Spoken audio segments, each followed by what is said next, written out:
Hi, everyone, and welcome to Child Rescue Coalition's first ever Internet Safety Virtual Town Hall sponsored by BARC. We are so excited that you all were able to join us for this very special town hall because we're in the COVID-19 pandemic. We can't have this event in person, but that's okay because we're still here with you to bring you the most important information we can, which is how to keep your kids safe. So before I introduce our expert panelists that you all are going to be so excited to hear from, I just want to make sure that everyone watching this, if you could just share this on your social media, wherever you're watching this. The most important thing you can do is to share this information so everyone that has children or works with children can hear what these experts have to say to protect all the children who are currently online using distance learning and using iPads and video games to pass the time away. So once again, thank you for joining us. My name is Kristen Hewitt. I'm a television reporter in South Florida, a mom, and an advocate of the work Child Rescue Coalition does, not only here in South Florida, but all over the world. So I'm gonna serve as your moderator. And today on the call, we have Carly Yoost, who's the founder and CEO of Child Rescue Coalition. Hi, Carly, thanks for being here. Hi, guys. Yeah, we're excited to host this event. We also have Titania Jordan, who is the Chief Parenting Officer of BARC. Hi, Titania, thanks for being here. Yeah, I love it. And Jim Cole, who's the Supervisory Special Agent at Homeland Security Investigations. Hi, Jim. We can't wait to hear all of your expertise. So thanks for hanging with us here on Zoom today. Okay, Carly, I'm going to tee it up and start with you. Why are we hosting this virtual town hall today presented by BARC in the COVID-19 era? Why did you feel this was so important? Yeah, so we're really excited to be hosting this virtual event. It really started because of what's going on right now in the COVID-19 era and really having to work virtually doing everything. So we've been working from home, keeping safe while continuing to keep kids safe online. And a lot of times throughout the year, we do actual town halls where we have people in the community come together and see our technology and learn more about Child Rescue Coalition. So this has given us an opportunity to be able to host one of these virtually, which has really expanded our amazing panel. So I want to again thank Jim Cole and Titania for being part of it. We wouldn't have been able to have such amazing, powerful people in a local town hall. And this has given us a great ability to broadcast this around the world. So really thankful for that. And even though we're dealing with really stressful times and a stressful time for our world, child exploitation is still a very important topic of conversation. There's a lot of children online right now, and we need to make sure that they're remaining to stay safe. So thank you again for participating in our town hall. Oh, Carly, thank you so much for suggesting this. So for those who are watching, that might be watching this in the BARC audience or somewhere else, what, if you could give us the Cliff Notes version, because a lot of people don't know what Child Rescue Coalition do. What is it that you do, and how are you helping to protect so many children from child sexual abuse? So we have really amazing technology that we build and we provide for free to law enforcement to use that specifically identifies predators that are around the world trading child sexual abuse material. So it's illegal files and films and videos that we know about because law enforcement has told us that these images exist. And we're able to track the trade of this around the world and lead law enforcement directly to making the arrest of that predator. So to date, we have the technology being used in 97 countries. And as I mentioned before, it's all freely available to them as law enforcement officers. And we've identified over 12,000 child predators. So that's directly led to the arrest of that many predators. And fortunately rescued 2,700 children from active abuse. The real number is by identifying that many predators, just how many children we've hopefully prevented from being abused. And we really think that number is thousands and thousands of children that have prevented from having to be abused in the first place. That's incredible, and that's incredible to hear because you hear all the time, there are online predators, be careful what your kids are doing, but to hear you quantify it like that and know that it really exists is really just chilling. So thank you, Carly, for the work that you're doing, and we're gonna come back to you for some tips in a little bit. I wanna bring in Titania Jordan. She is the Chief Parenting Officer of BARC. BARC is an app that can help you track your children, and if you haven't seen, everyone watching this, Google BARC viral article because they just did an experiment where a grown-up went undercover as an 11-year-old Titania and really opened the eyes of so many parents around the world of some of the dangers that lurk behind some of the social media. So first of all, congratulations, Titania, on spreading that message and making so many people aware to protect children. If you could please explain to everyone, what is Bark and what do these apps actually do to help our kids? Sure. Yeah. Thank you all so much for having me. And I still have chills just from Carly speaking about the impact of the CRC. So thank you so much. Bark is technology that was started by a dad of two boys almost 5 years ago. And what Bark does is it monitors your children's social media, email, and text messages to scan for signs of dangers like online predators, cyberbullying, sexual content, mental health issues. And when it finds those issues, it will send parent or caregiver an alert via text or email, not only giving you the problem like, hey, your kid's getting inappropriate DMs from adults on Instagram, but it'll also give you best recommended next steps for how to address. Most recently, just a few weeks ago, we rolled out additional features like screen time and filtering. So, a lot of parents are concerned about the amount of time their kids are spending on screens. And so now with Bark, in addition to monitoring, you can, sorry. Hey, can you shut the door, bud? Hey, I'm filming. I have an 11-year-old. This is real life right there, Titania. Did not read the sign. Yeah. So you can just shut down the internet to your children's phones, and also apply filters. I don't want my kid to go to Netflix or fill in the blank gaming site or social media site. You set the filters and you're good to go. Okay. So parents are getting reminders. They're getting notified when something scary or potentially unsafe is happening. What are you noticing, or are you seeing any difference right now with so many kids home distance learning? We've been home now for 6 weeks or so. What are you seeing? Are you seeing a difference? Unfortunately, we are, because families are home and huddled in together.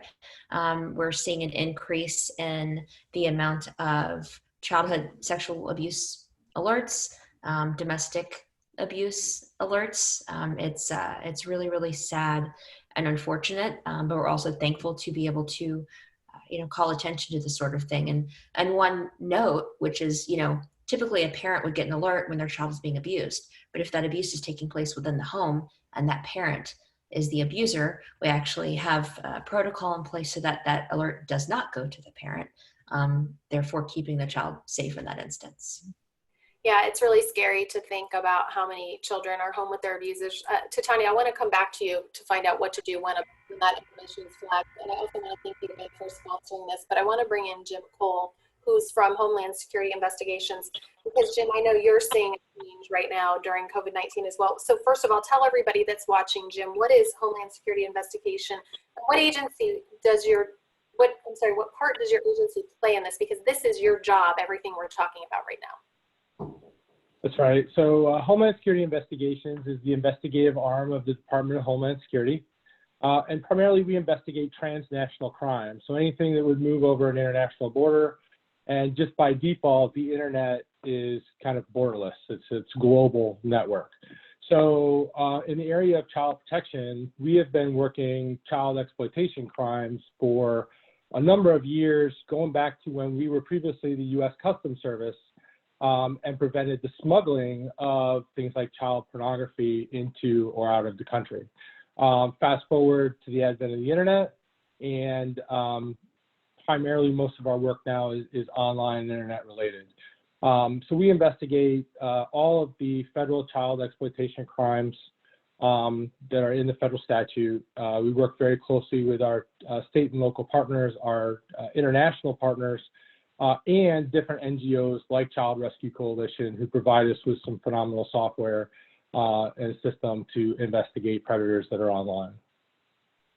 Wow. So you guys are doing such incredible work, and I know you've been busy even during the pandemic. So what have you seen in cases rising during COVID-19? Are they rising? They are.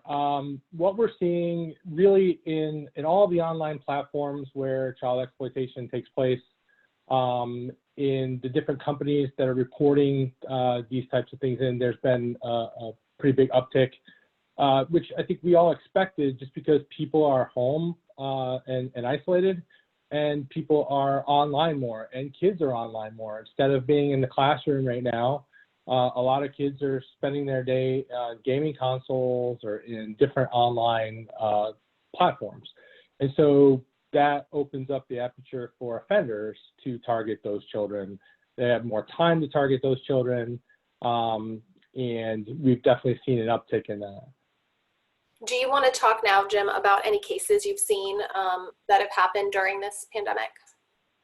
Yeah, so just last week, we worked a fairly large case involving an individual who was online on several different platforms, but was really meeting most of his victims through console gaming platforms that were online connected.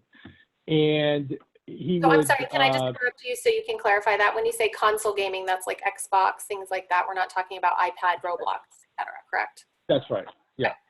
So, and what's kind of interesting, and just a note there, is one of the things that we see often is, parents are pretty adept at talking to kids about, don't talk to strangers and don't get in somebody else's car and don't, those kinds of things.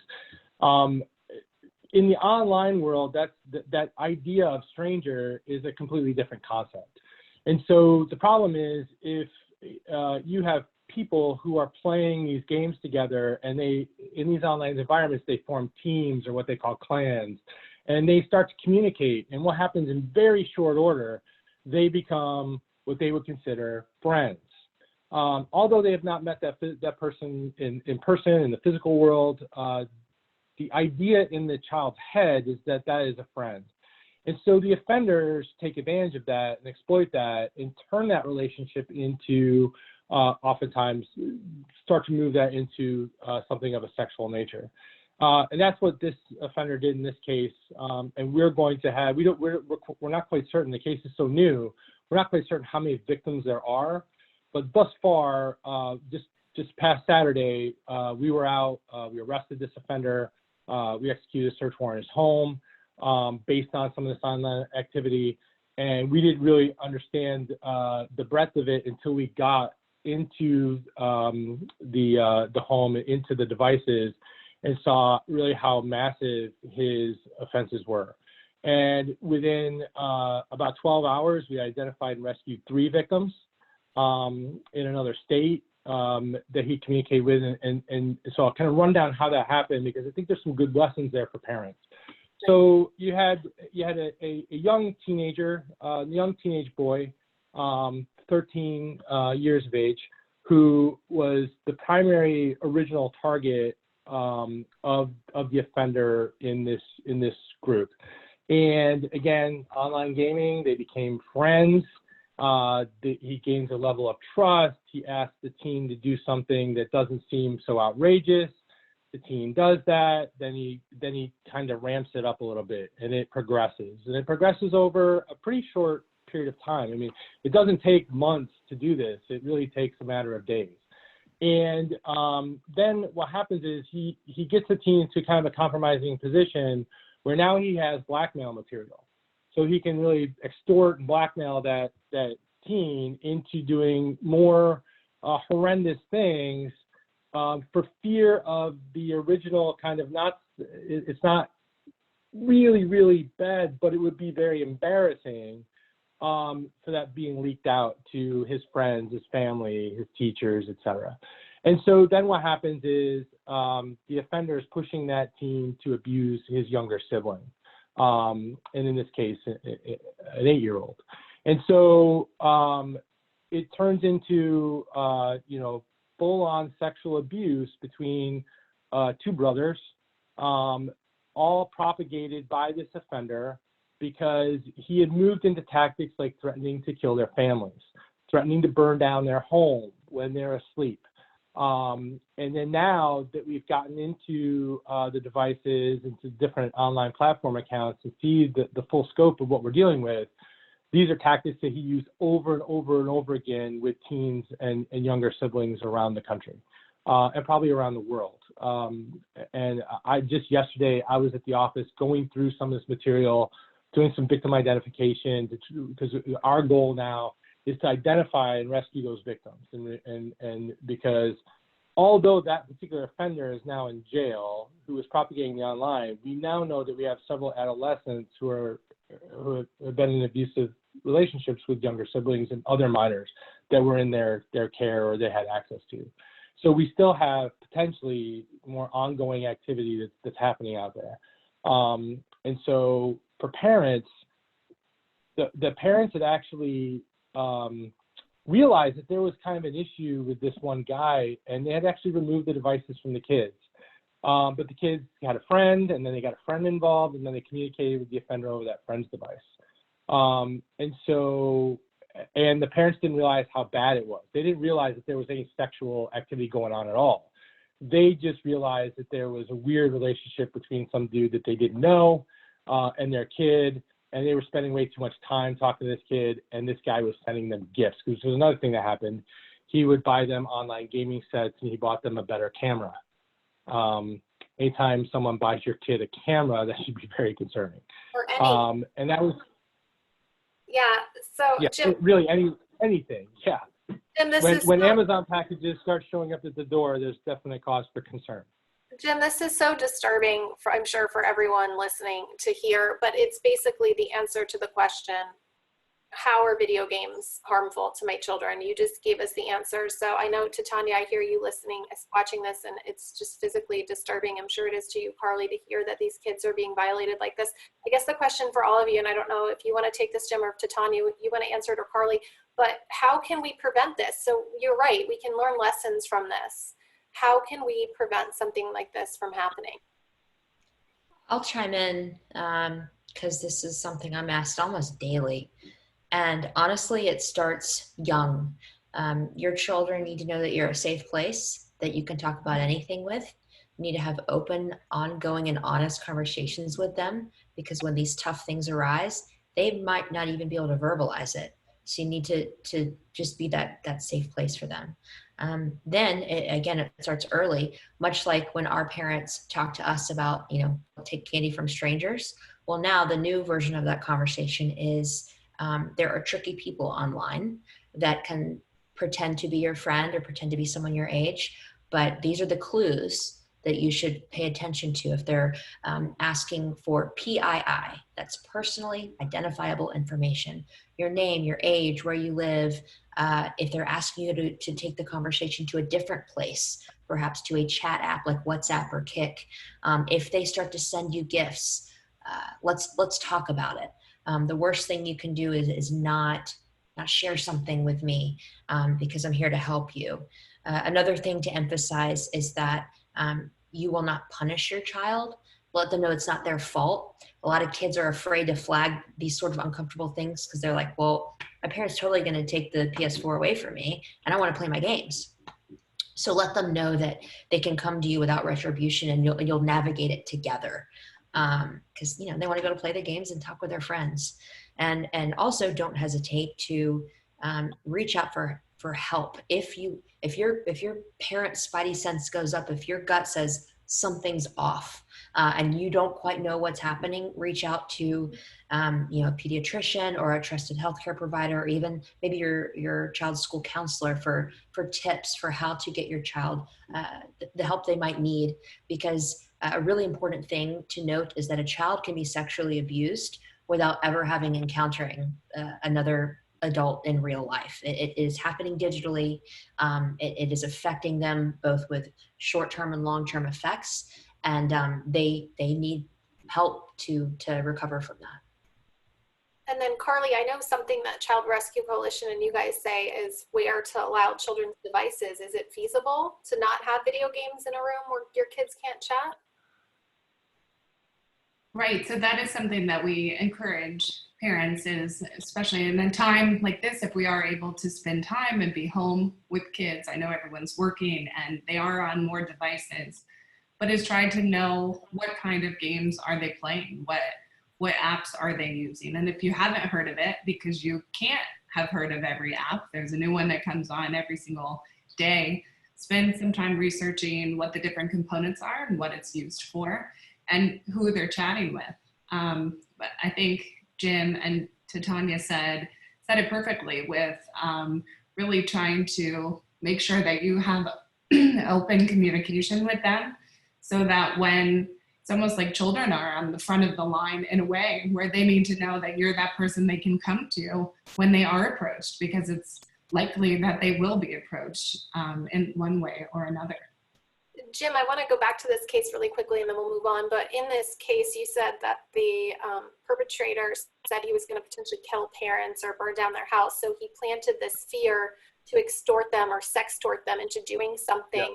But is this a conversation, or how can this be a conversation if you're a parent and you want to tell your kids that someone might say, like I've heard before, safe secrets versus unsafe secrets. Like it's okay to say, hey, I'm going to get mommy a spa day for her birthday. Wouldn't that be nice? But an unsafe secret is I'm going to burn down your house. Like how can parents tell their kids from, age 6 and up that this could happen? Yeah.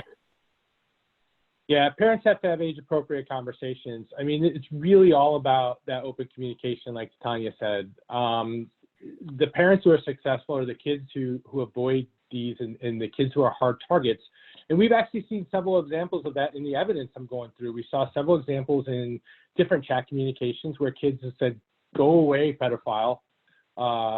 Improper spelling of pedophile, but still, he got the point. And he realized that kid's a hard target. That's someone who I'm not going to bother with that kid because, it's a shut door already.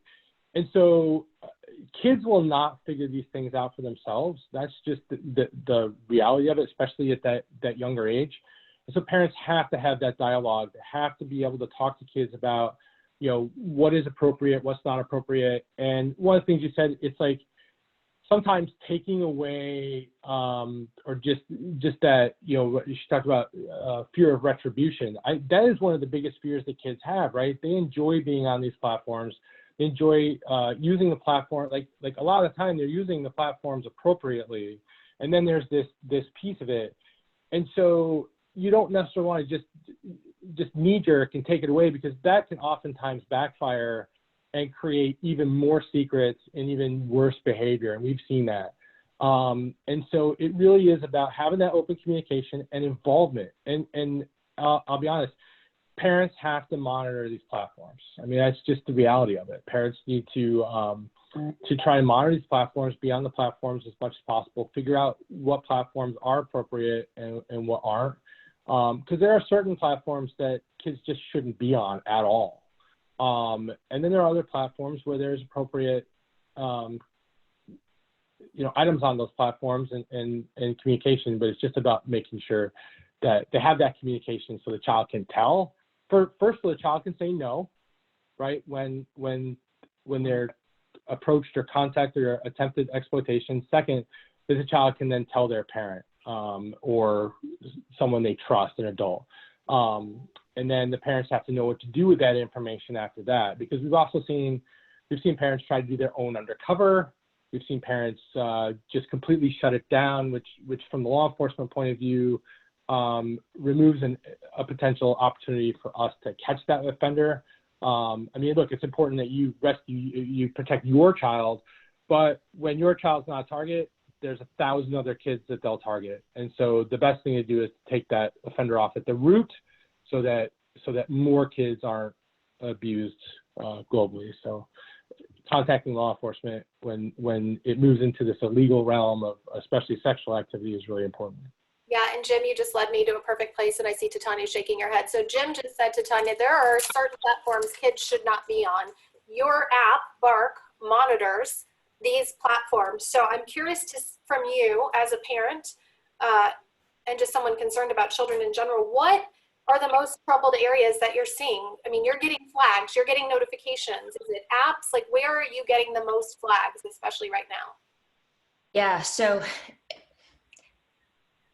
that is such a loaded question because no, it's fine. It's an important one. I'm glad you asked. It's just that I wish we could say, if you keep your kids off X, Y, and Z, they'll be safe. It's not the case, right?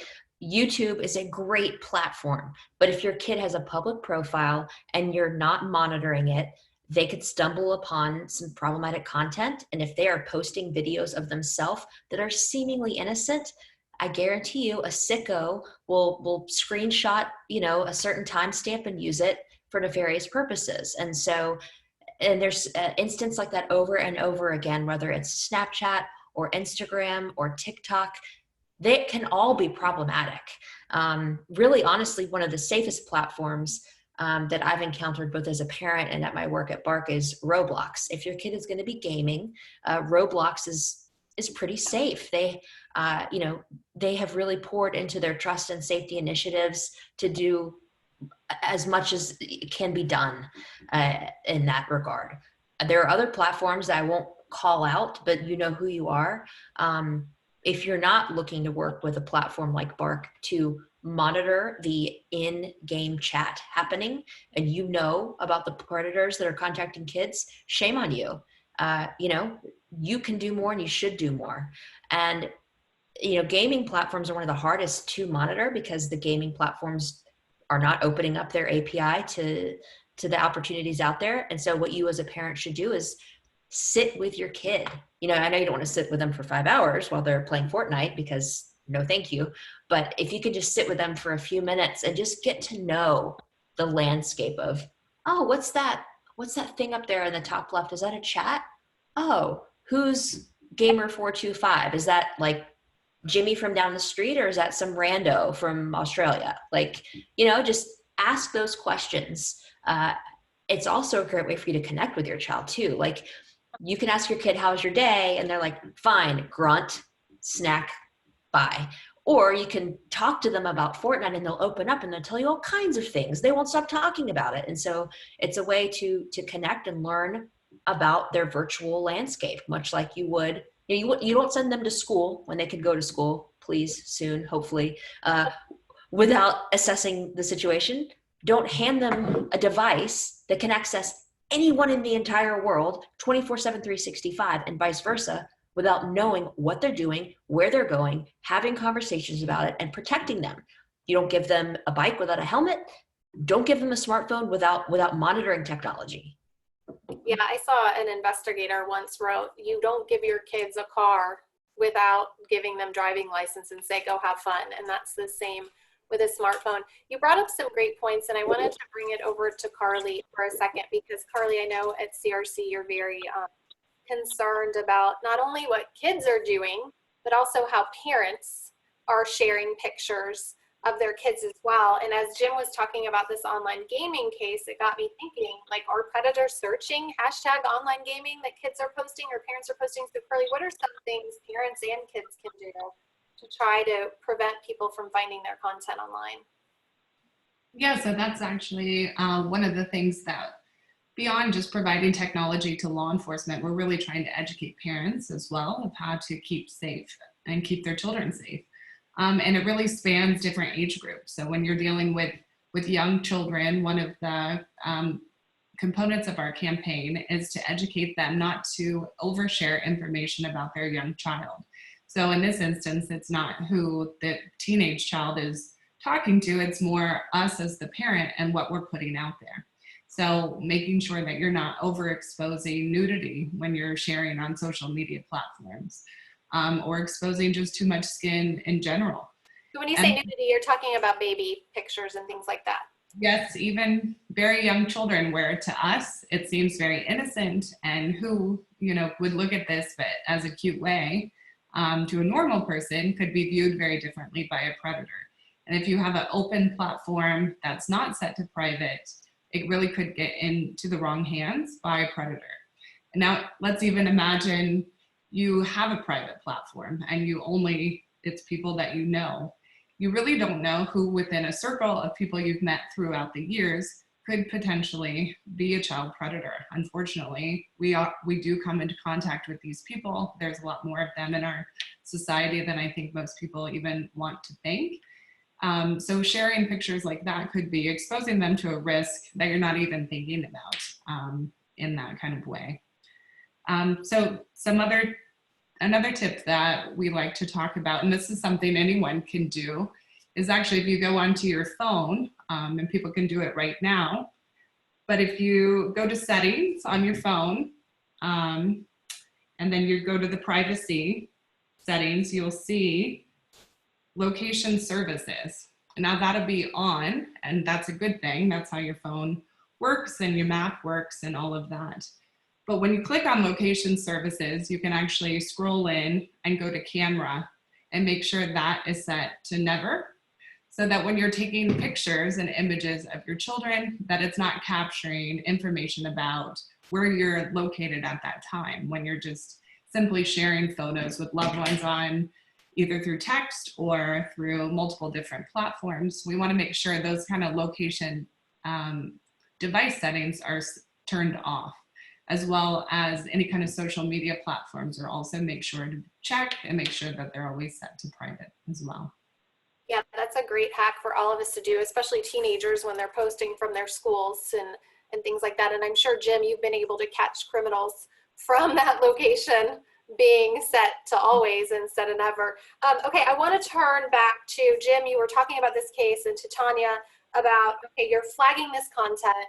You know your child. Let's say I'm a parent and I know my child has been contacted by a predator or there's something going on. I'm going to be open. I'm not going to be judgmental. I'm not going to punish my child, but I know I need to get authorities involved, but I don't know where to go. So I'm going to start with you, Titania.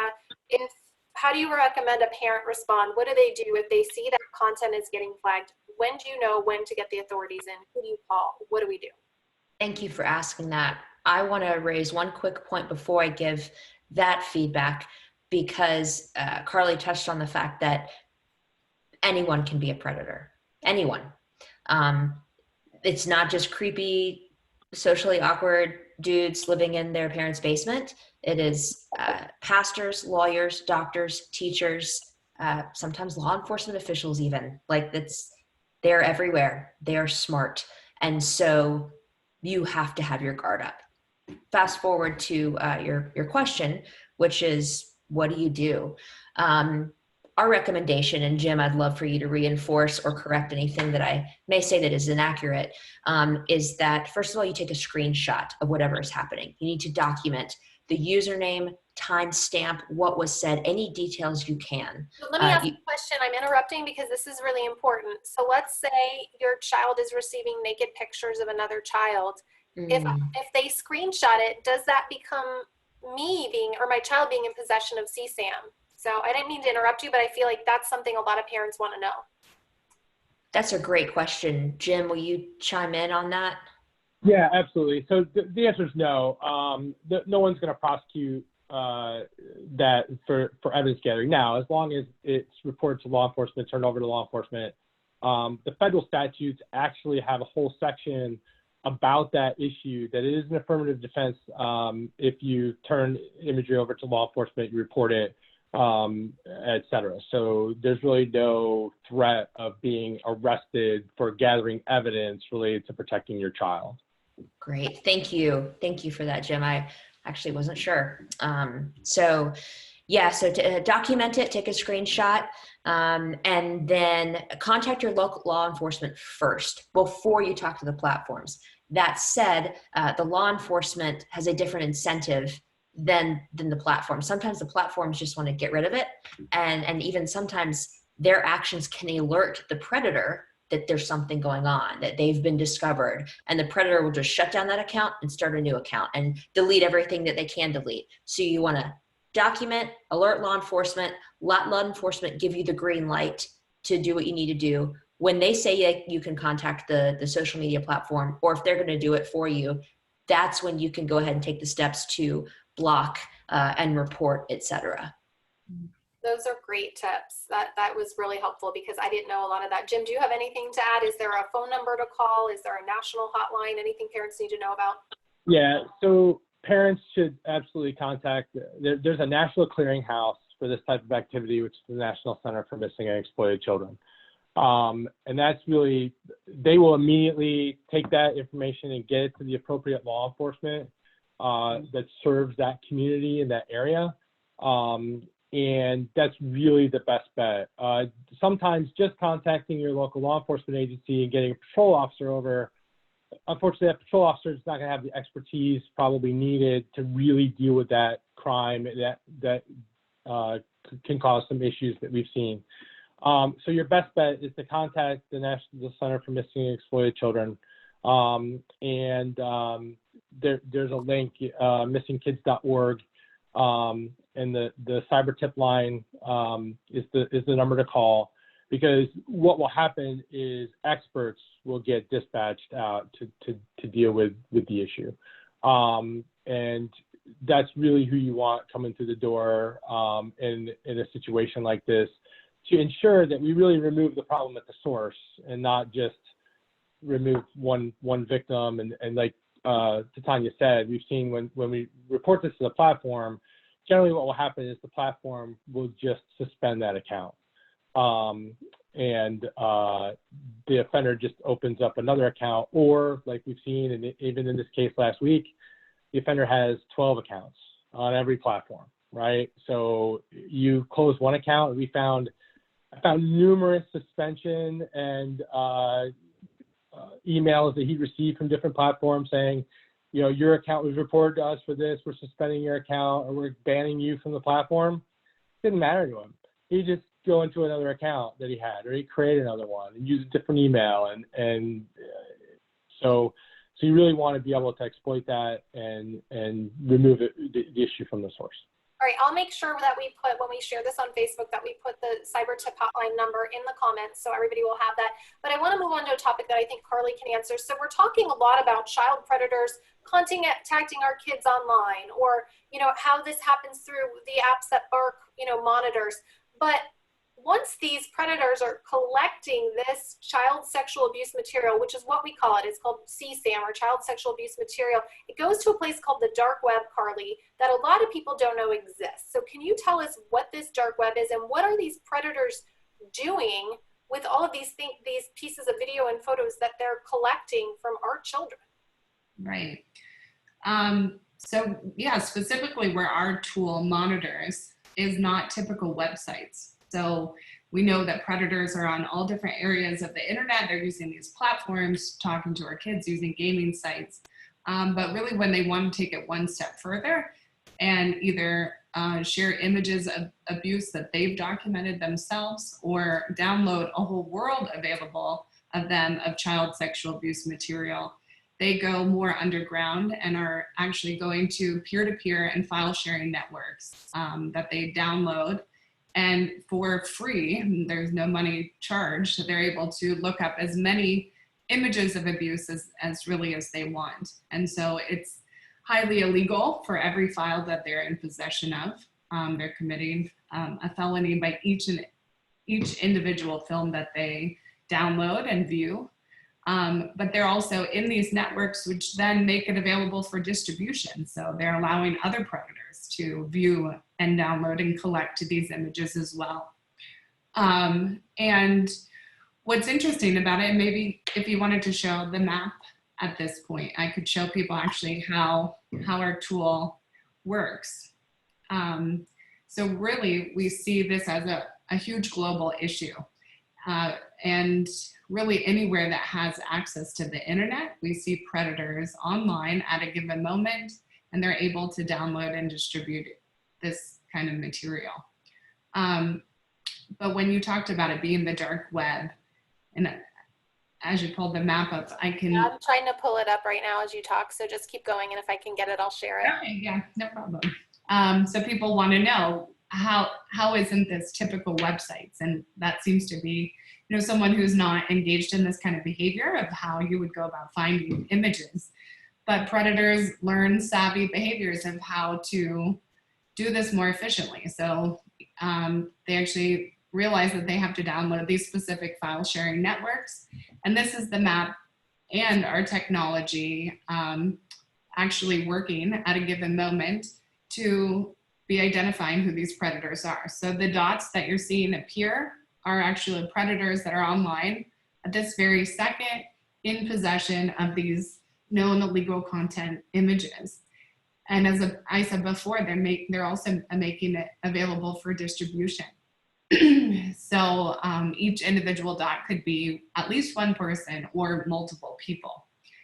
And to follow up on the file sharing network aspect of it, if you remember back in the day how Napster worked, people would download Napster or even some sort of other LimeWire sites to download music, movies, for file sharing purposes.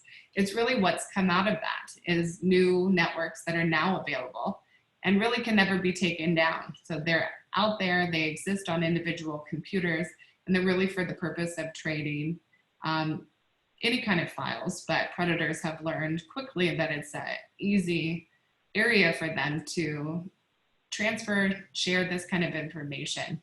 And so without a system like ours monitoring it, predators would really be able to do this freely without law enforcement ever being able to know how much of it's really going on.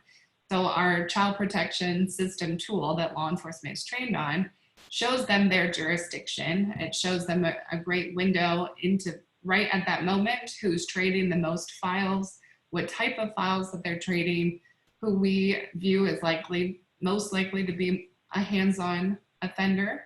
And we even show them information about the age range of the victims that they're trading, and specifically give the exact IP address for that predator, which the law enforcement officer can turn that into a physical address to make the arrest of that individual. And I know, Jim Cole, your agency uses the CPS technology, as so many, as Carly said in the beginning, 97 countries are using this technology. Carly, if you could just quickly give us an example. I know that you catch a lot of online predators, but you can catch predators in real life that are hands-on abusing kids as well. Didn't you have a case right here in South Florida?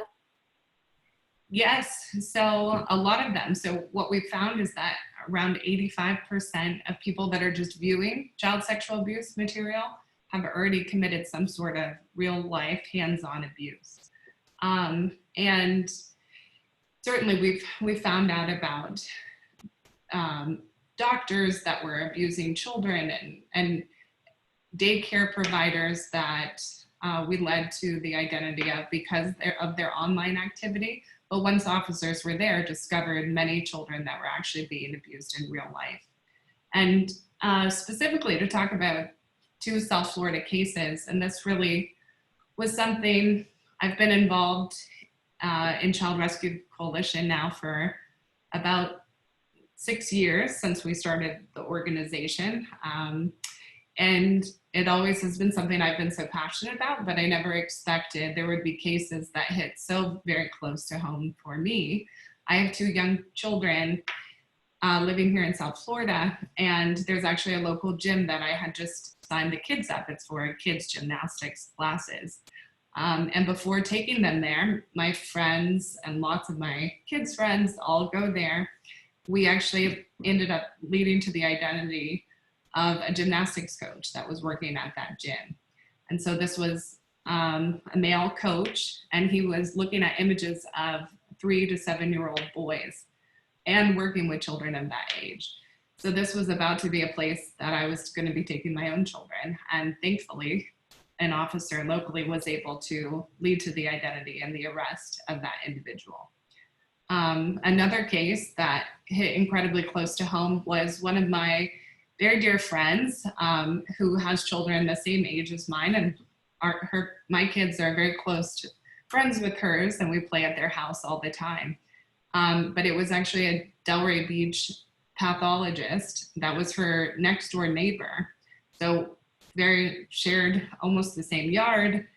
And we ended up leading to the arrest and the identity of him as well, who had been trading very young children victims. And this is somewhere where my children played and definitely posed a risk to her children, and my friend's children's as well. So, love to hear the stories of when this tool is working and that we're actually saving children. And it's always feels very far in your mind of happening other places, but to see this really is everyone's backyard and happening in all parts of the world. And I'm just glad we're able to do what we can to prevent any type of abuse. It's just when you hear those cases, Carly, I just want to say thank you for doing what you do to keep our kids safe, because it's just unbelievable how common this seems to be. I have one more question for all of you in this Internet Safety Virtual Town Hall sponsored by BARC before we get to the questions from the audience. But I want to go to you, Titania, because you're not only the Chief Parenting Officer for BARC, but you have a very personal reason why you're invested in this business. Do you want to share with everyone what you've went through and why you're so passionate about this? Sure, yeah.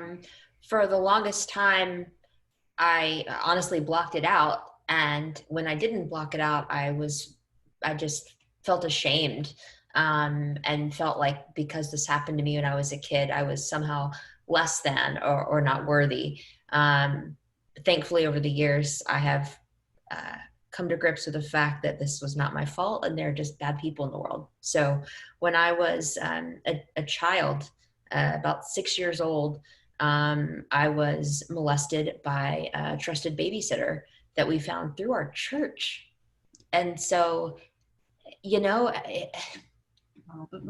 my mom, found someone to help take care of us, single mom, working hard to take care of my sister and I, needed some help, went to our church, found this babysitter, and unfortunately, turned out to be a terrible person. And so it's interesting because at the time, I mean, my mom knew that this could happen to kids and had bought me a book about, private parts and how to say no and protect your body. But predators are smart and they will work to engender themselves to your family and become ingrained.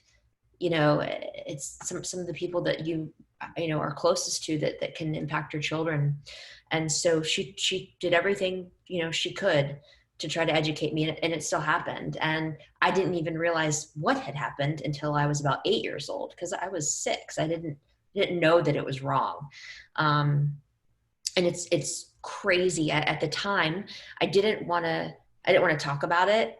My mom was like, what do you want to do about this? I want to make sure you're comfortable. Do you want to go to the police? Like, what do you want to do? And I was like, let's just never have, this babysitter again. And I'm okay. And I'm okay. Obviously I wasn't, but I didn't know it at the time. So fast forward many years later, I'm at Party City, buying birthday supplies for my son's first birthday. And I hadn't thought about this event or this person in 20 years. I'd really, really just blocked it out. And I get to the counter to get some balloons, and that person is there working at Party City behind the counter. And right then it just all kind of came back of like, oh my gosh, this person is working in a place that targets the kids. Anyway, it spawned this whole journey of, I'm going to write down, I'm just going to write down what happened to me. And I wrote a blog post and it went viral, and it just helped me to open up. It helped me to seek therapy and get healing for something I didn't even know I needed healing for. It helps me to be able to talk about this with anybody who wants to talk about it publicly, because it's not something that anybody should be ashamed of. And it happens more than you think. At least 1 in 4 girls and 1 in 6 boys are affected by childhood sexual abuse. So it's absolutely happening, and we need to address it and stop it and get help for the children that are affected. Well, thank you for sharing your story and being so candid. And I had heard it in the past, but I just think it's so powerful and brave of you to continue to tell it, because it empowers other people to speak up. And the more people that speak up and talk about their experiences, it's going to save children. So every time you tell that story, I know it's painful, and I apologize for making you relive it, but I know that you saying that, someone's going to hear it today and it's going to save a child. So thank you for being so open. Okay, and again, thank you to Bark for sponsoring this. Sorry, I'm getting teary-eyed because this is just such a difficult topic for so many. So we have a couple questions from the audience, but the one question I wanted to ask all of you before we go to the audience, and you guys just jump in, whoever wants to talk about this, but right now we're all at home, right? We're dealing with the COVID-19 pandemic. We don't know when things open up, and let's face it, we're giving our kids the tablets. We're letting them play Roblox. I'm happy to hear, Titania, that it's safe, it's relatively safe. I'm thinking about buying a video gaming console, Jim, and I'm terrified of that, but we need to keep our kids entertained while we're working from home. So how do we balance that, guys? How do we balance keeping our kids safe and not feeling shame? How can we do this safely? Do you have any last words of wisdom before we go to our audience questions? Who wants to take this one? Sure, I'll start. I think one is, I think the monitoring software is really important for the platforms that works on. And so services like Bark and others are really important for parents to be able to monitor their kids' online activity. When it comes to gaming console platforms, it is a little bit more difficult. I'm not currently aware of any specific platforms that monitor that type of communication. And one of the other problems is the gaming consoles. Oftentimes, the communication is not in a chat form in text. It is verbal communication over a headset, and they get into these different areas where they can talk and join a room and pass that kind of information out. And so that could be a one-on-one communication, that could be group communication, but that's another thing that kind of breaks down that barrier I talked about earlier with the physical friendship versus virtual friendship. When you're having voice communications, you can hear that voice and you can have that banter, that you become friends again very quickly. So that's just, again, arming your child with the knowledge to not become a victim and having those difficult conversations, but necessary conversations. Carly, or Titania, do you have anything you'd like to add? Yeah, so I think, as mentioned before, really just trying to spend as much time understanding the different devices that they're using. I think a lot of times as parents, we have screen time guilt, and we have a whole new issues that our parents never dealt with. They didn't have to worry about navigating any of this. And so I think our generation for the first time is really coming up with what are the right rules for when it applies to your kids in different age ranges. And then now to add on top of that, this COVID-19 era, and you're dealing with trying to balance work and home life and kids and educating children on different subjects that you're not an expert on and really taking on so many different roles.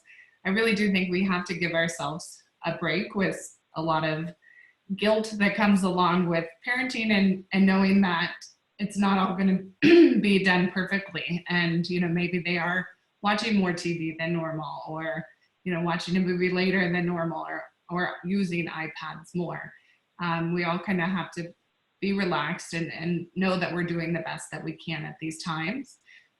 With that, Jim mentioned this before, and Titania said as well, maybe you're not there the whole time they're using a certain app or platform, but at least be checking in and familiarize yourself with it and knowing the different components. So that would be my advice, is just really trying to keep tabs on it. Yeah, and I'll just add a few more things in that. One is, if you can set up your home internet or even gaming device to shut down at a certain time of night, let's say 10 p.m., because your children are, they're smart and they're sneaky, and they will tiptoe to the room where the gaming console is and be gaming at all hours of the night without your knowledge. So making sure you can lock down the point of access is key. Nothing good happens online after 10 o'clock at night with kids. Try to not allow those sort of things in their bedroom. And when they are playing, pop in on them unexpectedly, sit down with them, make them feel like you are invested in it. It's not just the wild, wild west that they're exploring on their own. Also, a lot of the stories that are incredibly heartbreaking reflect the fact that these parents think their kids should have known better. They had these talks with their kids, and somehow it still happened. So it reinforces the fact that you need to have recurring conversations. And now, instead of just talking at them about, you should do this and you shouldn't do this and be aware of this, perhaps in an age-appropriate way, when you think they're ready, share stories that have happened to other kids. I do that with my son. I'm like, wow, this child was lured out of their home at 14 years old, and you're 11. I would never think that you would do that at 14, but this is how this happened. And so it can somehow make it a little more real for them if they realize it's actually happened to somebody their age.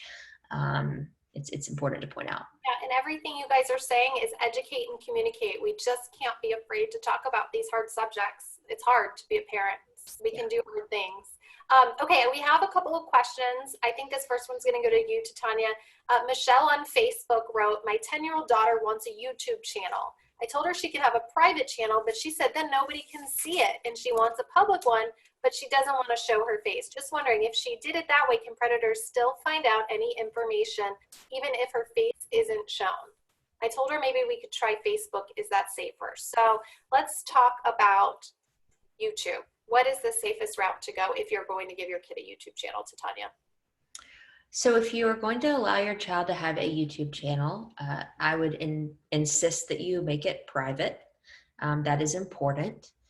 That said, it's easy to allow outsiders in. All you need is a specific hyperlink to view the content that can be shared with anyone. What I would do is backing up, because every kid wants their own YouTube channel. I actually tasked my son with making a content plan. I'm like, you can't just start a YouTube channel. Like, what are you gonna put out there? How are you gonna differentiate yourself from everything else that's out there? You gaming, nobody cares. There's too much of that out there. So come to me with a content plan. I want to see, your first 10 videos of what you're going to be doing and what it's going to consist of. And then we'll figure out if this is private or public and what you share and what you don't. So it almost throws it back on them, giving them the responsibility of thinking beyond just, I want to be on YouTube. Also, that said, if you do that, by the way, did he do a content plan? Because that was genius. My kids would never do that. No. So, and he still doesn't have a channel. So period, the end. The next thing I would do is make sure your children are fully clothed. Unfortunately, predators' minds go to a dark place when children are in leotards and bathing suits and other pieces of clothing. So just, fully clothed. And also keep in mind, when children are dancing or doing gymnastics or other things, certain screenshots of certain positions that they are in can be taken and distributed and in inappropriate ways. And so, if your child is the next, what's his name? Fill in the blank, famous person. And they are just on that path to stardom. They're an amazing singer, or they're super talented, and YouTube is the way for them to get discovered. I get it. Chances are that's not the case, and it behooves you to make sure they are private. Excellent. Well, that was a great answer. We got a lot of questions, guys, about TikTok. Anybody else? Carly, Jim, Titania, what are our feelings about TikTok? There's a lot of parents and kids going viral right now. They're bored in their houses and they're making some really creative TikToks. I almost jumped on the train, but I personally am not a TikTok person. So what's our feeling on TikTok? Is there a safe way to do TikTok? Titania, you want to take this one because you got a big smile. So I do not let my 11-year-old son have the TikTok app on his phone. I do have it on my phone, and we will sit down and watch it together because it is very entertaining. That's a good point. I've watched them on Google, but sometimes I do the lyrics and I'm a little, but that's a really good point, not to let him have it on their phone. Yeah, and we, he's at an age where I now know that he knows all the words, so it's not going to be like, oh, we're teaching him these words. If he were 6, 7, 8, I'd say absolutely no way. But even last night, we probably watched 30 TikToks, and I'd say 4 out of the 30 were like, oh my gosh, that is terrible, using words that even shocked me, and I'm not easily shocked. And we both looked at each other, and I was like, yeah, this is why you don't have this on your phone. And we scrolled quickly, but the damage has been done. And so until it's appropriate for him, he can't have it, but we will watch it together. On top of that, let's say I did let him have it, and he created something innocent. Anybody can create a duet with him and engage with him. And it's just, nothing is safe. So you have to evaluate the risks. That's a good point, though. I know nothing about TikTok, and I've just learned so much from you who is on it. So maybe it would behoove us, as Jim was saying, to be, and as you were saying, to do these apps with our children so we know what's out there. And that's a great point. All right, we have one more question, and then I'll let you guys go because I know we've been on for a little bit. And Carly or Jim, you might want to take this one. Katie asks, we talked about CSAM, or child sexual abuse material. Do you want to define that, Carly or Jim? Yeah, sure. So yes, we refer to the files that we are actively monitoring the trade of as child sexual abuse material. And so law enforcement for years, who is really who we're giving this technology to, but the federal and the criminal definition was the possession of child pornography. And so it really became the socially acceptable term of when either lawyers or law enforcement or nonprofits and NGOs are talking about what this kind of exploitation is. But what there really has been a movement for recently is let's not refer it to as child pornography any longer. Really the term pornography, having it relate anything to adult pornography when you're dealing with willing participants and someone who's consenting, the word pornography really just doesn't apply. This is absolutely sexual abuse, and it's photographed and there's video of the worst moment of that child's life that ever happened to them that now being traded. So we do believe that child sexual abuse material more accurately represents what these videos and images are, and really trying to make an effort to make that more of the acceptable term. Now I do know legally the federal charges are still child pornography charges, but when we talk about it socially, really trying to use that CSAM term. And I'll let Jim jump in as well. Yeah, so as Carly said, unfortunately, the legal definition still uses the term child pornography, but child pornography is really an offender's term.